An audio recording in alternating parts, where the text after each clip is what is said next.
allons passer ici à la procédure de création du setup. Voilà. Donc pour créer le setup, il suffit tout simplement, si on clique ici, on va créer une procédure d'installation. Pour pouvoir créer une bonne procédure d'installation, il faut cliquer sur la flèche qui est là, ici. Et on clique ici, créer la procédure d'installation de l'exécutable. On clique dessus. Voilà. On ferme ici. Voilà. On nous demande la première fenêtre du projet. Si tu es trompé, c'est pas bon. Donc tu dois connaître ta première fenêtre qui doit s'ouvrir avant les autres. C'est la première fenêtre qui relie toutes ces autres fenêtres. Donc moi ici, ça m'a mis ici, fenêtre ajout propriétaire. Alors ici, c'est pas ma fenêtre par défaut. Ma fenêtre principale, c'est ça qu'elle a. Donc je choisis ma fenêtre principale, qui est le menu principal, et il faut valider. Assistant de création d'exécutable. Création d'exécutable et d'installation. On dit test automatique. Attention, il n'y a pas de test automatique sur votre projet. Nous vous conseillons de créer des tests par l'option test automatique enregistré. Bon, pour cela, il faut faire suivant ici. Voilà. Donc, ici, tu peux le nom de l'exécutable, c'est-à-dire, si tu veux que ça reste gestion des véhicules.exe, ou si tu veux que ça reste, tu peux changer le nom comme tu veux, mais tu dois laisser le .exe à la fin. Tu changes le nom simplement qui est là, tu laisses l'extension .exe, nom de l'icône. Voilà. Donc ici, on peut aller choisir les différentes icônes. Mais si vous avez une icône dans l'ordinateur, vous pouvez parcourir ici, aller chercher l'icône. Voilà. Aller chercher l'icône pour prendre. Maintenant ici, ce sont les screen flash. C'est-à-dire lorsque vous allez lancer l'application, ce qui doit sortir. Si vous voulez que rien ne se passe, c'est-à-dire, moi je veux que lorsqu'elle lance mon application, mon nom sorte par exemple. Ou bien, je veux que un texte sorte ou bien quelque chose sorte quoi.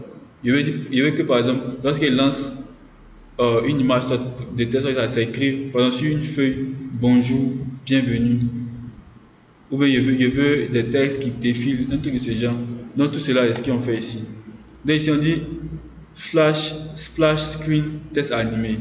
Voilà l'animation. Ici ça génère automatiquement un truc de ce genre. Donc pour voir l'animation, on clique ici.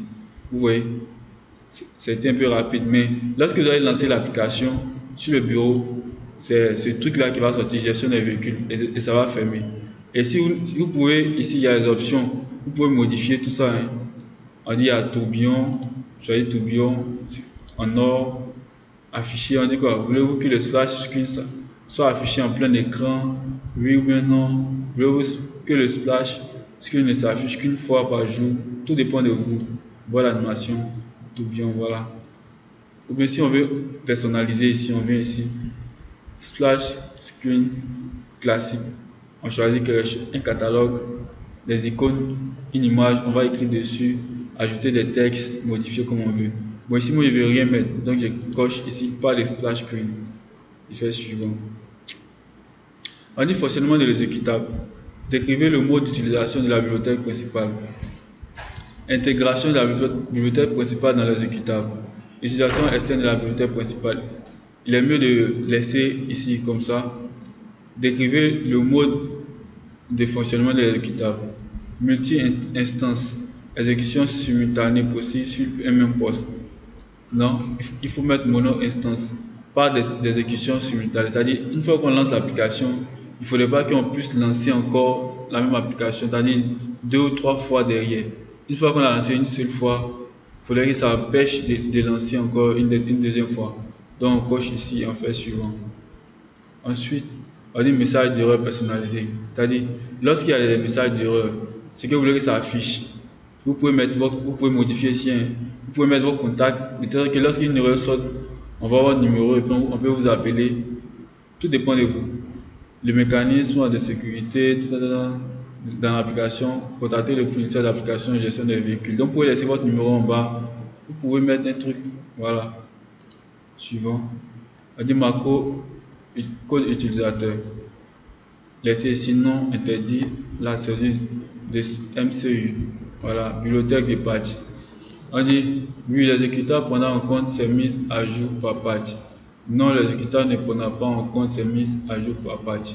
Il faut mieux vous laisser oui, c'est-à-dire, je m'explique. On peut créer une application sur Windows. On a créé l'exécutable, on a installé et on a fini de l'installer sur un autre poste où quelqu'un d'autre utilise. Et dans le projet Windows qui est en cours, on peut toujours pas l'exécutable, le projet dans Windows, et on continue toujours de l'améliorer. Lorsqu'on a fini de l'améliorer et on crée un autre setup, il doit pouvoir, lorsqu'on va revenir sur l'autre ordinateur, on va pouvoir l'installer de telle sorte que ça considère cette installation comme une mise à jour. Voilà. Donc on laisse oui. On dit langue de l'exécutable. Langue de l'exécutable, ça veut dire quoi? Lorsqu'on va essayer d'installer l'application, parmi les langues du projet, choisissez celle que vous voulez intégrer dans votre exécutable. Mais vous laissez français. Continuez, suivant. Trop de blabla. Votre projet utilise des composants. Vous pouvez intégrer ces composants dans l'exécutable. On peut crocher ça aussi. Intégrer. Voilà. Répertoire des fichiers de données. Ici, on dit quoi? Répertoire de l'installation haute courant. Sur Windows Vista, cette option est de conseiller à cause du mécanisme. Répertoire des données de l'application. Ce choix est adapté au mécanisme UAC. Pour tous les utilisateurs de l'application, exemple, C, document, data, en application. Répertoire de l'application, répertoire courant. Pour chaque utilisateur de l'application. Mais vous laissez comme c'est. Fait suivant. Ici, on dit société. Vous pourrez renseigner une description, copyright. Si vous avez un site web, vous mettez ici des emails. Un email, vous mettez ici. Voilà. Et puis, signer avec le certificat, ne pas signer. Bon, suivant. Ici, vous voyez que ça crée ici comme sous forme de mise à jour. Vous voyez, c'est comme c'est la version 1.0.0.0. Lorsque nous allons créer les exécutables et un autre jour, nous allons travailler encore dans ce projet Windows, nous allons améliorer ce projet. Lorsqu'on voudra créer un autre exécutable, ici ça va changer. Ils vont nous mettre peut-être 1.0.0.1. Au fur et à mesure que nous allons travailler, ça va incrémenter, de telle sorte que ça considère ça comme une mise à jour. Voilà, incrémentation automatique de la version à chaque génération. On fait suivant.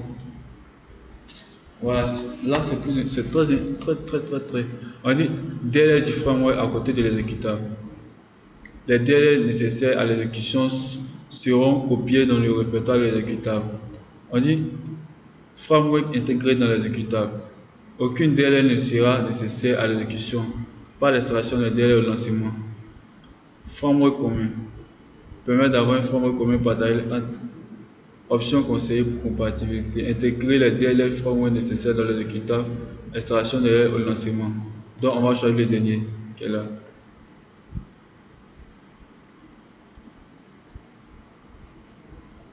Voilà. Ou bien on peut choisir le premier. DLL du framework à côté de l'exécutable. Les DLL nécessaires à l'exécution seront copiés dans le répertoire de l'exécutable. Donc on peut choisir les deux options. Ou on peut choisir ça, tout dépend de nous. Bon, je vais choisir ça comme ça. Et ici, intégrer les DLL du framework nécessaires dans l'exécutable. Donc ça le met dans l'exécutable. Ici, ça le met dans le dossier de l'exécutable. Donc on fait suivant. Voilà. Voici tous les différents éléments. Machine virtuelle. Voilà, tout ce qu'il a besoin. Fait suivant. Intégrer manifeste pour Windows Vista. Fait suivant ici. L'organisation ne nécessite pas de privilèges particuliers. Voilà. Suivant.